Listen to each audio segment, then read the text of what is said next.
안녕하세요. 제도권 주식 분석입니다. 제가 여러분들한테 직접 돈을 벌어드리지 못하겠지만 본업에 집중하실 수 있도록 제가 현장에서 느끼고 정리한 것들을 여러분들께 한번 요약해 드리도록 하겠습니다. ETF 성장통을 겪고 있는 과정이라고 생각합니다. 그동안 투자 마켓에서의 전통적인 정보 비대칭은 늘 문제였었거든요. 실제로 PB가 있느냐 없느냐, 아니면 높은 사람들을 알고 있느냐 모르느냐에 따라서 금리도 달라지고 어떤 상품 자체도 달라지는 그런 경우들이 많았었는데, ETF는 우리나라 시장에서 가히 혁신적이다라고 할 정도로 정보가 투명하게 공개가 되고 아는 만큼 또 보이는 것이 ETF 시장이다, 장점이다라고 생각을 합니다. 자, 그만큼 또 정보의 투명성, 신뢰도가 중요하다라는 생각인데요. 자, 오늘 여러분들이 아셔야 될 필수 정보들을 한번 모아봤습니다. 다음 달 초에 개장이 되는 ATS라고 하는 것이 있습니다. 국내 시장 그동안 한 거래시장 KRX에서 주는 정보들만 받았었는데요. 증권사들이 열 몇 개가 모여서 프리마켓, 애프터마켓처럼 현행 미국 시장처럼 운영을 하겠다라는 겁니다. 실제로 8시 반 호가 나오는 시간부터 3시 20분까지, 3시 반까지 거래가 된다라고 했는데 12시간까지 늘어나면서 프리마켓, 장전, 그리고 장후는 8시까지 거래가 된다라는 그런 내용입니다. 공시시간은 동일한데요. 얘네들이 강조하고 있는 것 중에 하나가 올빼미 공시 같은 거 있잖아요. 밤에 공시하거나 아니면 아침에 공시하거나 그런 것을 막기 위해서 공시시간은 똑같다라고 하면서 장점을 그나마 강조하고 있습니다. 미국같이 따라하고 싶은 마음은 알겠는데요. 일단 한국처럼 느껴지는 그런 시장입니다. 자, 이거는 사실 SOR이라고 해서요. 스마트 오더 라우팅 시스템인데요. 무슨 말이냐면은 KRX가 이렇게 한 군데가 있으면 얘네들이 멈추거나 장애가 생기면 문제가 생기다 보니까 미국이나 일본 같은 선진국 시장에서는 스마트 오더 라우팅이라고 해서 여러 증권사가 호가를 제공하면서 장점인 부분들을 많이 취하는 경우들이 있거든요. 이걸 따라한 겁니다. 그래서 갑자기 웬 ATS냐는 아니고요. 미국처럼 하고 싶은데 약간 좀 어색한 부분들이 좀 많다라는 겁니다. 제일 어색한 부분 하나는요. 일단 프리마켓이랑 야간 시장이라는 게 존재한다라는 걸 말씀드렸는데 단일가 문제입니다. 지금 13시 반부터 6시까지는 우리 30분 단위로 체결하거나 아니면 호가가 중간에 막 몰리게 되면은 체결을 시켜주는 그런 경우들도 있단 말이죠. 근데 지금 보면 KRX는 종가 이후에 시간의 단일가로 넘어가게 되고요. 이 애프터 마켓이라고 하는 NXT 대체거래소에는 종가 매매가 실제로 야간 시장에 실제로 호가가 움직일 예정인 것 같습니다. 그러다 보니까 30분 단위로 체결되는 것과 야간 시장에 체결되는 호가만의 괴리가 있을 가능성이 크다라는 건데, 이게 어떻게 해결될지는 모르겠지만 일단 여러 가지 문제점이 시작부터 나오고 있다라는 겁니다. 그리고 호가창이 2개가 나올 수도 있어요. 실제로 정규 시장, 우리 KRX 시장과 증권사들이 이 스마트 오더 시스템, 라우팅 시스템을 바탕으로 호가를 주는 것들 중에서 가장 유리한 가격과 이 KRX 시스템을 비교하겠다라는 거거든요. 안 그래도 거래도 별로 없는데 이렇게까지 할 필요가 있겠나 싶지만 여러 가지 이권들이 뭉쳐졌다라고 생각을 합니다. 아무튼 좀 복잡해요. 그래서 제대로 보지도 않았는데 아무튼 이렇게 좀 정보가 조금씩 다른 건 있다라고 하고요. 종가 단일가가 원래 20분부터 30분까지였는데 5분 단축되는 거, 그리고 시간의 단일가 장 시작하기 전에 먼저 접수하는 단일가도 10분이 줄어든다. 원래 40분부터거든요. 9시 줄어든다. 이런 내용들이 있습니다. 그래서 ETF에 관련된 내용을 정리를 하고 봤더니 ETF는 안 됩니다. 참고로요. 그래서 ETF는요, 지금 아직 시장이 안 되고 일단 800개 종목 정도로 시작을 한다라고 하니까 종목도 다 나오지도 않아요. 그러다 보니 여러 가지 문제점이 발견될 것 같습니다. 참고로 미국 시장 주간 거래 문의하시는 분들 많은데요. 지금 전혀 논의되고 있지 않습니다.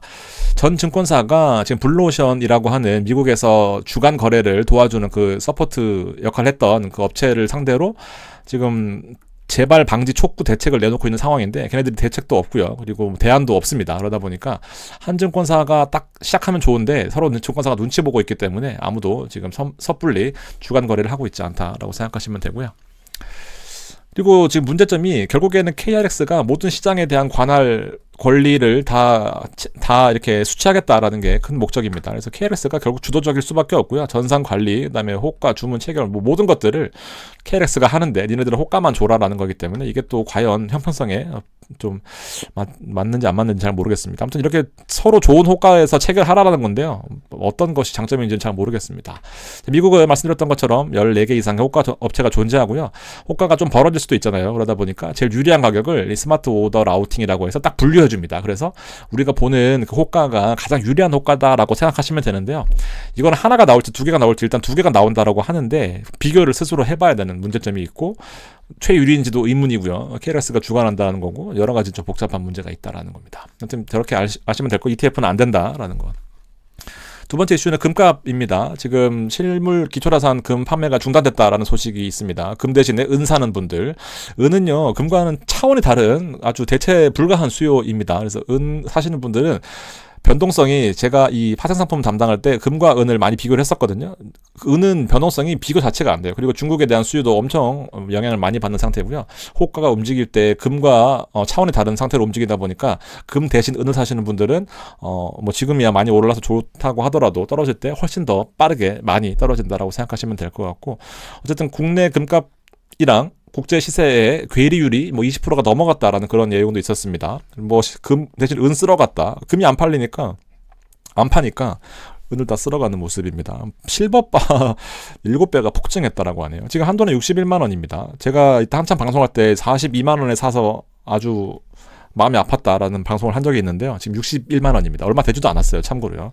최근에 가격이 11만 원에서 한 달 반 사이에 지금 16만 원까지 50% 넘게 급등한 모습이고요. 어쨌든 이제 결국엔 시장에 참여하면서 이제 무슨 말이냐면은 현물 시장이 지금 멈추다 보니까 이 은행 금통장 혹은 ETF 시장으로 들어온다라는 겁니다. 제가 금 가격에 대해서는 에이스에서 가장 어떻게 보면 안전한 상품이다, KLX 금연물 상품을 많이 소개를 시켜드리는데요. 이 18,500원대에서도 말씀을 드렸거든요. 15,000원대에서 말씀드렸고요. 근데 지금 보면 2만 원입니다. 그리고 오늘자로 보니까 23,000원이었어요. 지금 보면 이때 금 시세가 2월 8일 날 53만 원 팔 때, 살 때는 못 산다라고 했었는데 지금 63만 원, 62만 원까지도 올라간 거죠. 이건 광고고요.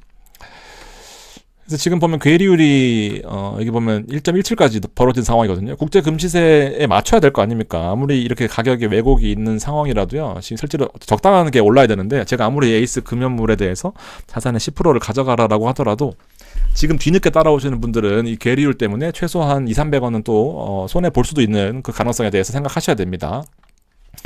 1.17%가 벌어져 있어요. 괴리율이. 그러면 한 200~300원 되잖아요. 그러면 일단 최소한 여기 정도의 가격이 적정 가격인데 여기까지 올라가 있다라는 거. 일단 무조건 비싸게 사는 건데, 이거 여기서부터는 판단을 해야 됩니다. 그러니까 뒤늦게 지금 사도 되나요는 늘 판단에 문제를 동반하게 되는데, 이때는 저도 모르는 거죠.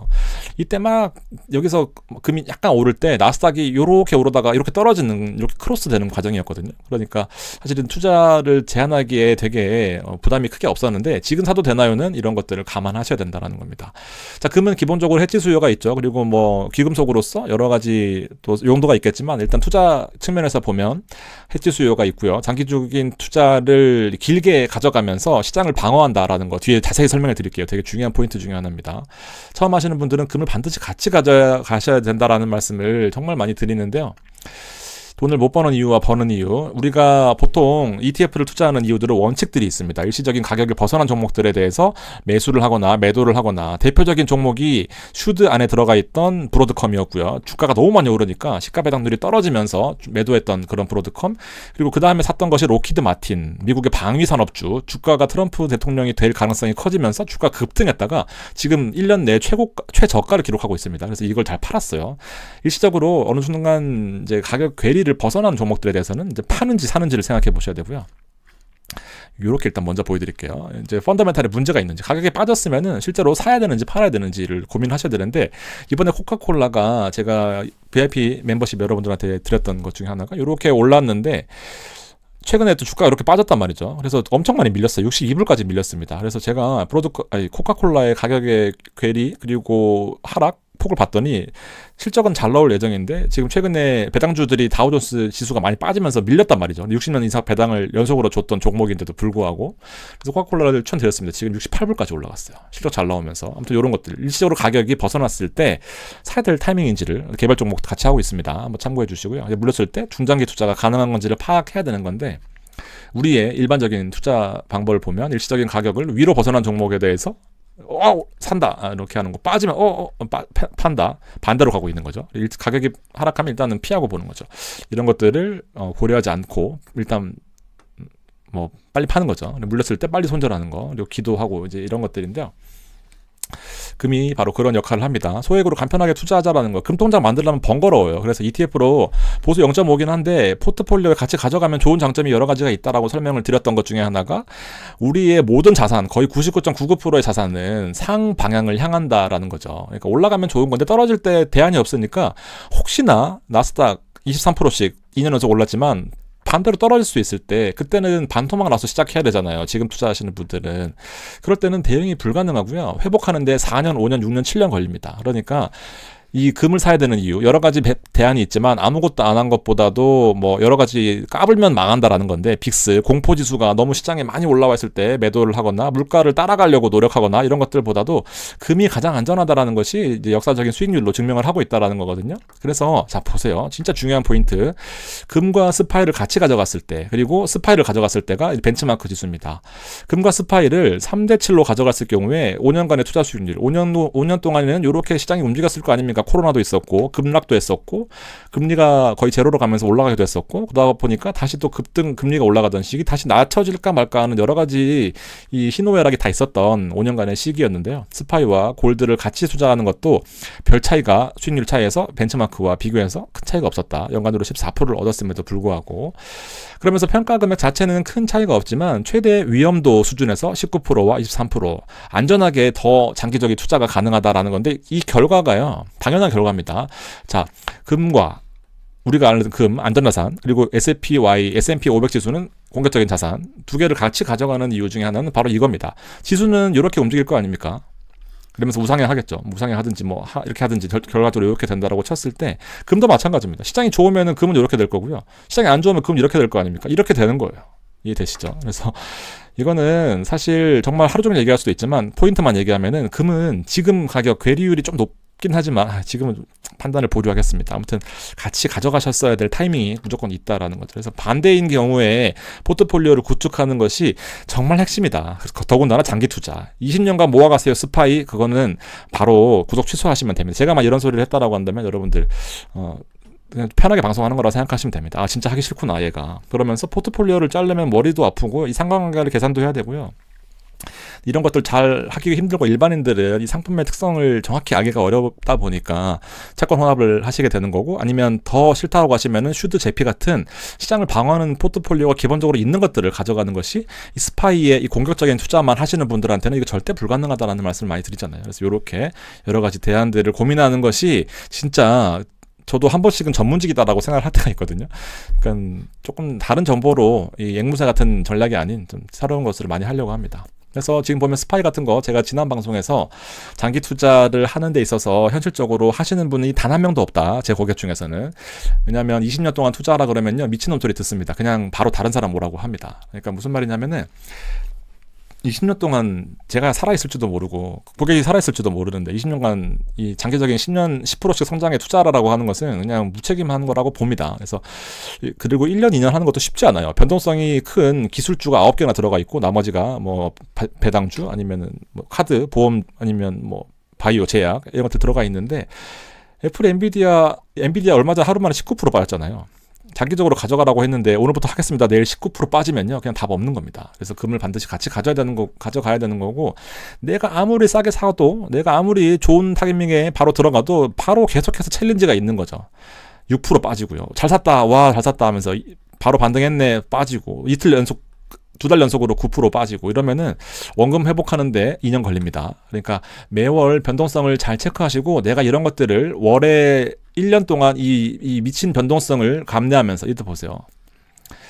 마이너스 5%, 마이너스 3%면 일단 9% 빠지고 시작합니다. 3% 반등했지만 8% 빠져요. 매월입니다. 연간으로 투자를 권하는 거는 제가 생각해도 무책임하다는 생각 때문에 잘 말씀을 드리지는 않아요. 그래서 이렇게 월간으로 내가 버틸 수 있는지 이런 힘든 챌린지를 거치면서 1%씩 얻는 게 그러니까 매월 1%씩 따먹는 것이 이제 포인트인 건데 쉽지 않다라는 거죠. 그래서 아무리 잘 들어가도 빠지고요. 아무리 못 들어가도 다시 반등하는 건데 이걸 잘 한번 체크해 보셔야 됩니다. 그래서 월간으로 1% 얻는 거가 목적인데 1% 별거 아니잖아요, 여러분들. 근데 참 힘든 경험을 하실 거고요. 이걸 10년 이상 해야 이제 연간으로 빠지는 타이밍, 오르는 타이밍을 다 겪어가면서 평균적으로 10%씩 오른다라는 것이 일단 SPY의 역사적인 관점이었습니다. 그래서 변동성이 연애와도 같은 거 처음엔 좋아 보이고 막 할 수 있을 것 같이 하다가도 금방 힘들어집니다. 그래서 이거는 쉽지 않아요. 그래서 제가 현실적으로 정말 슈드 재미없지만 재밌게 투자하기 위해서 여러 가지 방안을 좀 말씀을 드리는 겁니다. 그래서 손실을 봤을 경우에 30-40%씩 손실 보면은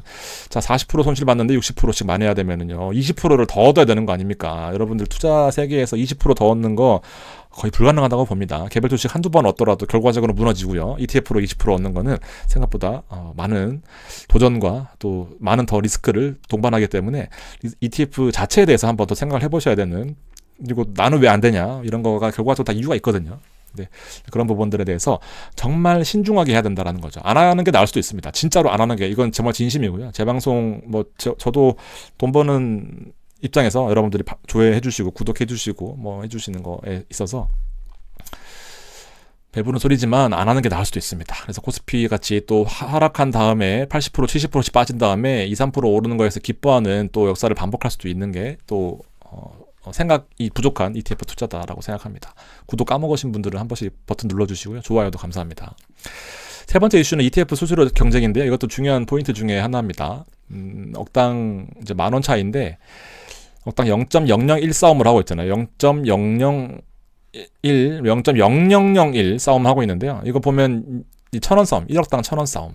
요거랑 적은 거와 많은 거를 비교했을 때 1,000원 싸움이거든요. 10년이 10,000원 싸움입니다. 복리해봐야 한 15,000원 될라나요? 뭐 그렇습니다. 그러니까 총보수는 전혀 중요하지 않고, 지금 보면 이제 KB 자산운용이 갑자기 또 이 고래들 싸움에 끼어들면서 이 물을 또 흐리고 있는데 되게 눈치 없는 겁니다. 사실 보면 코덱스 같은 경우에는 0.0099 원래 쌌었어요. 원래 이렇게 비싸게 받다가 갑자기 지금 문제가 터지고 나서 수수료를 낮췄는데 어쩔 수 없이 삼성도 낮췄잖아요. 근데 이거는 사실 뭐 그럴 수 있다라고 봅니다만, 눈치 없이 0.01씩 받다가 지금 0.0047로 낮추면서 여기에 있는 이제 수급들을 가져가겠다라는 건데, 오히려 이런 싸움에 합리적으로 대응하고 있는 에이스가 훨씬 더 낫다라고 생각합니다. 조금 잠잠해지면 낮추는 게 낫죠. 지금같이 이렇게 빨아들이는 전략은 저는 정말 이 업계에서 어떻게 보면은 되게 여우 같은 짓이라고 생각합니다. 어쨌든 이런 이슈에 대해서는 미래에셋과 삼성자산운용이 1, 2위를 하고 있는 그런 상황인 거고요. 나머지 이렇게 차지하고 있는데, 지금 KB가 밀렸습니다. 한투한테요. 지금 보시면은 KB는 제가 보기에 킬링 ETF가 없어요. 그냥 없습니다. 한투는 많이 있어요. 그래서 어차피 이렇게 될 거라고 생각했는데 생각보다 빨리 왔다라는 거고, 이 공룡 싸움들 한번 체크해 주시고, 그리고 총보수와 수익률에 대해서도 여러분들 고민이 많으실 것 같은데, 제가 이거를 한 방에 정리할 수는 없겠지만 제가 최대한 이 전문가들이 보는 시점에서 한번 설명드려 볼게요.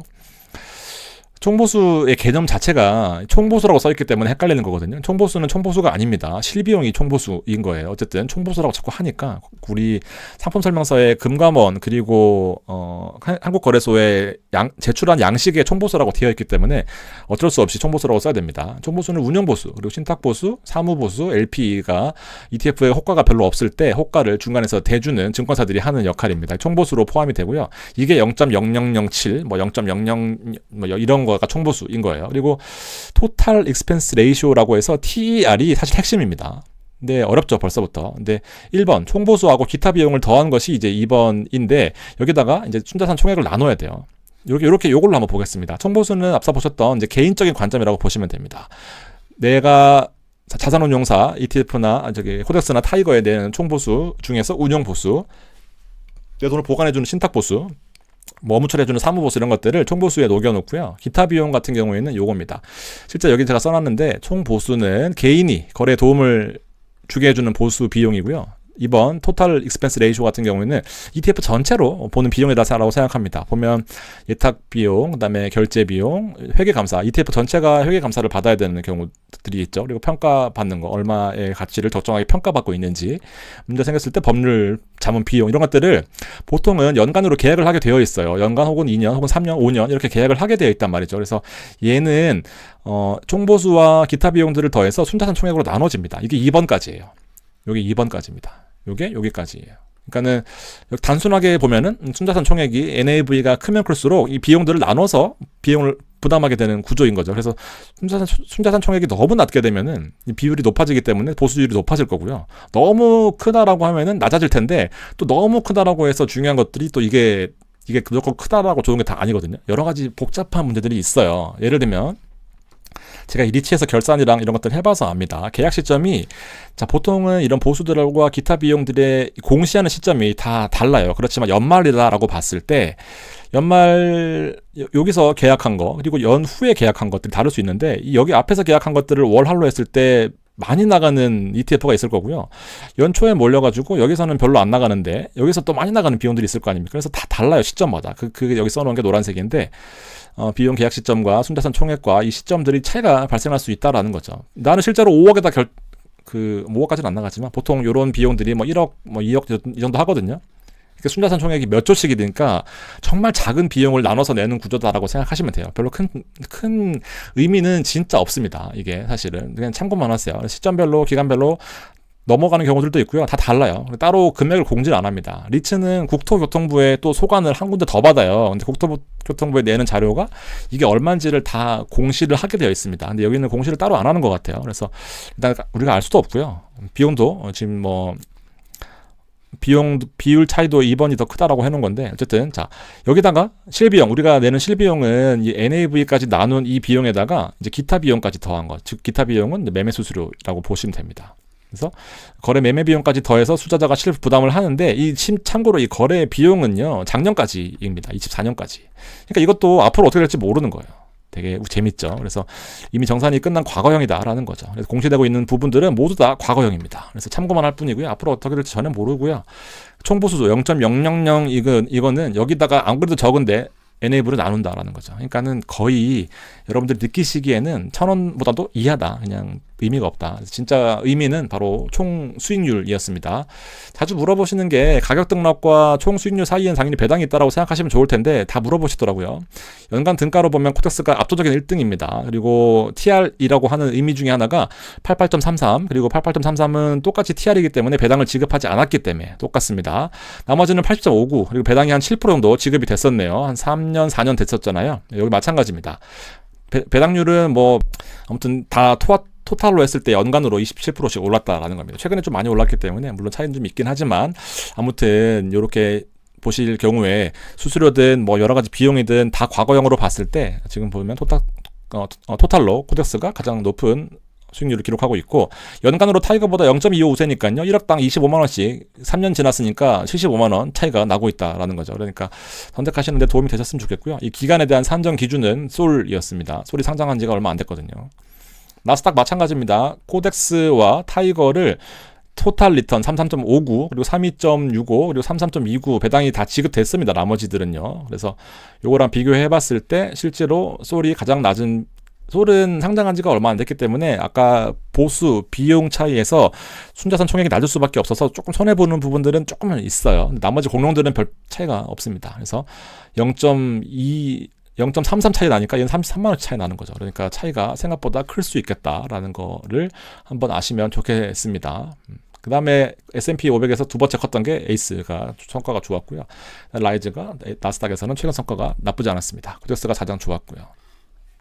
그래서 보수 수익률 측면에서 보면은 중요한 부분들은 이걸 다 합친 거다라고 생각하시면 될 것 같고요. 여기서 차지하는 비율은 정말 극도로 미미하다. 그래서 라이즈가 낀 거는 시장에 물을 흐려놓겠다라는 그런 아주 좀 별로인 행태고요. 솔직히 실비용 측면에서도 괴리율이 발생합니다. 이게 무슨 말이냐면요, 이게 실비용이거든요. 다 한 거. 실비용을 너무 많이 받게 되면은 똑같은 상품들끼리 이렇게 지수를 추종하는 건데 혼자 괴리율이 떨어져 있다? 그러면 신뢰도에 아주 큰 문제가 생기는 겁니다. 그래서 비슷한 수준에서 받는 것이 업계에서 뭐 크게 벗어나지 않는 관행이다라고 보시면 돼요. 만약에 한 군데서 또 이런 이슈가 나왔다? 또 다시 제2의 타이거 사태가 나올 수도 있습니다. 아무튼 이런 사유들에 대해서 배당을 정리해보면 여러분들 배당에 관련해서 이제 피곤하실까봐 또 새로운 뭐 이슈를 만들지는 않을 텐데, 1위를 차지하라는 박현주 회장의 어떤 그 지시, 그리고 성과급도 많이 받았다라는 이런 내용들이 최근에 이제 일반인들에 대한 그 신뢰도 문제와 또 마침 타이밍이 겹치면서 애매한 상황이 연출된 거고요. 배당은 제가 처음에 미래셋에 대한 옹호를 했을 때도 말씀드렸다시피 당연히 운영사 자유가 맞아요. 근데 배당을 미리 공지하지 않고 분배금을 신탁 고유 계정에다가 넣어놓는 자체를 처음에 공지 안 하고 뒤에 일 터졌을 때 외납세액이라고 하면서 물타기를 했었던 게 가장 큰 패착입니다. 그러니까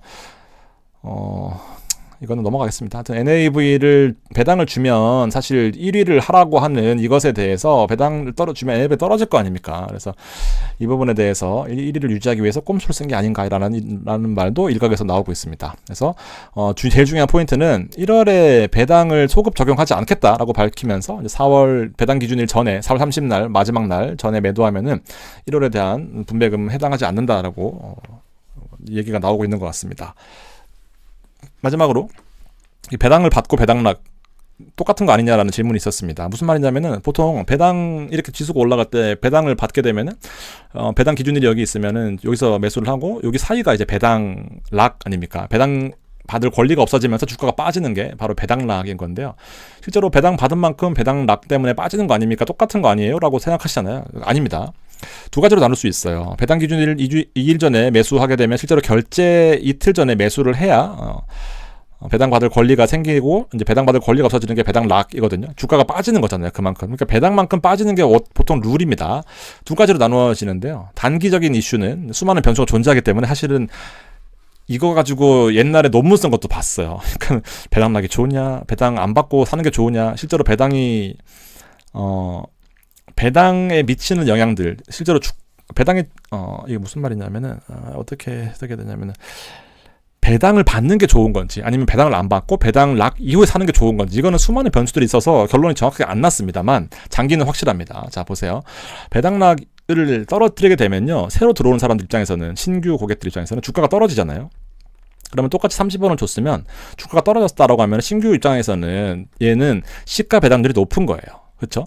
30원씩 똑같이 줬는데 가격은 떨어져 있다? 그러면은 10,000원에 30%와 9,000원에 30%는 얘가 배당률이 훨씬 높잖아요. 시가 배당률이. 시가 기준에서 30원을 줬으니까. 그래서 신규 투자자들한테는 매력적인 가격으로 보일 수 있겠다라는 거고요. 기존 투자자들은 이제 배당을 재투자할 수 있는 여력도 생기는 거죠. 그리고 기술적으로 조정이라는 의미인데요. 이게 무슨 말이냐면은 배당락이 빠진 이유는 주식이 안 좋아서 빠진 게 아니라 기술적으로 배당을 줬기 때문에 배당락 때문에 빠진 거라 맞잖아요. 그러다 보니까 배당락 이후에 이제 우상향하는 좋은 기업이다라고 한다면 그리고 꾸준히 올라갔던 기업이다라고 한다면 보통 주가가 회복됩니다. 그래서 여러 가지 측면에서 딱 두 가지로 정리해 보면 일단 신규 투자자 그리고 배당락 이후에 기술적으로 펀더멘탈이 안 좋아져서 빠진 게 아니다 보니까 장기적으로 다시 회복하는 측면들이 강했다라는 거 정리해 보시면 좋겠습니다. 자 마지막으로 커버드 콜만 한번 정리해 보고 마무리를 너무 많다. 이야 너무 많은데 일단 여기까지 하고요. 2부는 제가 커버드 콜부터 시작해서 다시 한번 중간에 한번 끊고 정리해 드리도록 하겠습니다. 감사합니다.